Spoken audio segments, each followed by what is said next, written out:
You're also on the House Oversight Committee, and given what we just talked about, Musk's investments with China and billions of dollars before the government, and now, potentially having access to all this private sensitive data and not having full transparency on what is happening with that. Yes, ma'am. What information do you actually have on what DOJ is doing with that data? What are your questions? What do you want to know? Certainly, as a member of the oversight, you have some questions.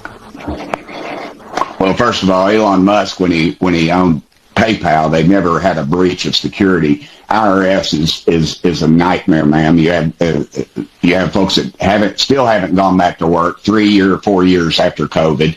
As a United States congressman, I can write a letter of concern over a constituent of mine having a problem with the IRS, and it takes up to 6 months for me to get a response. Look, I'm not saying there's no problems with government agencies or the IRS. Hold on.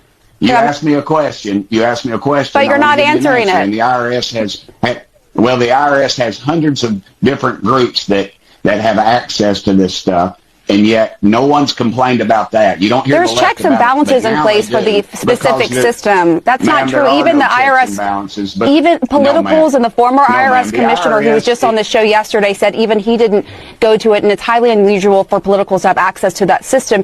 Do you not have questions about what they're doing with the data, why they want access to private tax information from Americans? Do you not have those questions as a member of the Oversight Committee? I have questions. The only reason you'd have questions is if you're doing something crooked.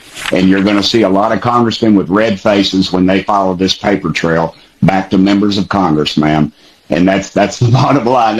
Where were they fussing the last 3 or 4 years? I mean, we've had these groups different groups have access. Hundreds of different people have access to this that are nowhere in the scope of what needs to be. And yet no one raised one peep about it. Now Elon Musk gets a hold of it, and he's going to do something. He's going to make some changes that need to be made, and you all are pitching a fit. It's the same old line, and you attack the message carrier, not the message. To be clear, you all were not pitching